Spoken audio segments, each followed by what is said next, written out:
नमस्कार दोस्तों, स्वागत है आपका हमारे YouTube channel online study with DK में। दोस्तों आज 7 मार्च 2019 को मध्य प्रदेश शिक्षक पात्रता परीक्षा वर्ग 2 की जो एग्ज़ाम हुई है, जिसमें आज का जो मुख्य विषय था वो था हिंदी साहित्य। और हिंदी साहित्य प्रथम और द्वितीय शिफ्ट दोनों के अंदर आज इसका पेपर था और आज से ही इसकी शुरुआत हुई है। और ये अब 8 तारीख को छुट्टी है और 9 को फिर वापस इसका पेपर रहेगा और इसी के साथ साथ 10 तारीख को भी रहेगा। तो यदि आपका सब्जेक्ट हिंदी साहित्य है और आपकी एग्जाम विशेष है तो आज के वीडियो के आप टॉपिक को देखिए, कौन कौन से टॉपिक से प्रश्न पूछे गए हैं। तो आज के इस वीडियो में हमने उन्हीं टॉपिक को कवर किया है जो एग्ज़ाम में आज के में पूछे गए हैं।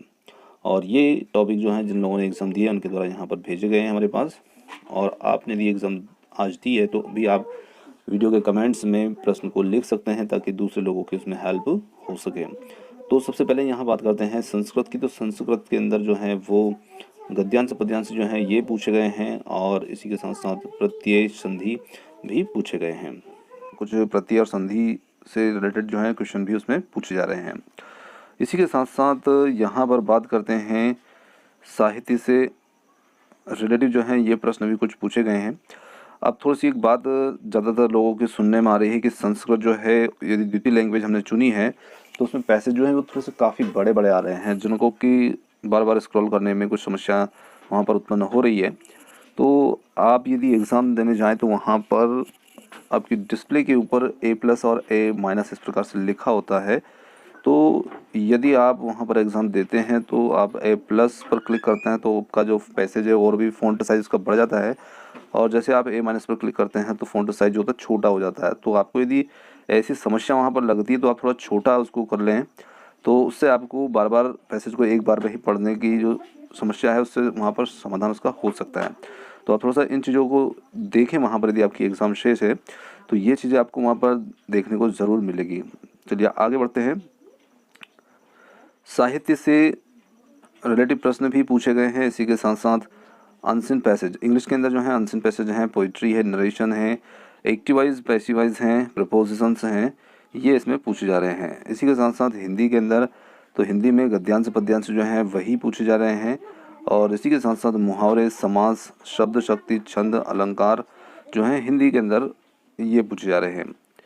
अब ये जो है हिंदी साहित्य का प्रश्न है तो इसमें ये सभी चीज़ें भी शामिल हैं। तो इसी के साथ साथ रचना से रिलेटिव क्वेश्चन जो हैं ये भी इसमें देखने को मिले हैं, जो मेन विषय है हिंदी साहित्य उसके अंदर। इसी के साथ साथ कवियों से रिलेटिव क्वेश्चन जो हैं ये भी पूछे गए हैं। साथ ही बच्चे की स्मृति से रिलेटिव प्रश्न भी पूछे गए हैं। और बच्चा किस उम्र में दिन और रात में अंतर समझने लगता है, इस प्रकार का प्रश्न भी पूछा गया है। चलिए आगे देखते हैं। इसमें पत्र से रिलेटिव क्वेश्चन जो हैं ये पूछे गए हैं। पत्र से रिलेटिव प्रश्न है और आशीर्वाद लेने के लिए पत्र है, इससे संबंधित कोई प्रश्न पूछा गया है। इसी के साथ साथ पत्र में भवदी का क्या अर्थ होता है ये भी पूछा गया है। तो कुल मिलाकर के पत्र लेखन से संबंधित जो बातें हैं उनको आप अच्छे से तैयार कीजिएगा। इसी के साथ साथ पत्रकारिता से भी प्रश्न है तो ये भी उसी प्रकार का प्रश्न है। और अधिगमता का सिद्धांत बाल विकास के अंदर जो है अधिगम का सिद्धांत जो है ये पूछा गया है, इससे संबंधित प्रश्न पूछा गया है। और थार्नडाइक का सिद्धांत है, इन्होंने यहाँ पर इसको नॉर्थ डाइन लिख दिया है। तो ये क्वेश्चन जिन्होंने एग्ज़ाम दिया उन्होंने पहुँचाए हैं तो उन्होंने थोड़ा सा लिखने में त्रुटि कर दी है, कोई बात नहीं। और इसी के साथ साथ कोहलबर्ग के सिद्धांत से प्रश्न पूछे गए हैं। और एक प्रश्न पूछा गया था बोर्ड कैसे मिटाना चाहिए, तो उसके विकल्प वहाँ पर दिए होंगे तो उनको देख करके हम आसानी से इसका उत्तर लिख सकते हैं, बता सकते हैं। फिर कौशलों के विकास किस तरह से होता है, इस प्रकार का प्रश्न जो है ये भी पूछा गया है। आगे है वाइगोत्स्की का सिद्धांत। अब ये हमारे द्वितीय शिफ्ट से संबंधित प्रश्न है। तो इसमें वाइगोत्स्की का सिद्धांत है, अधिगम का सिद्धांत है, थार्नडाइक का सिद्धांत है, ये कंटिन्यू आ रहे हैं।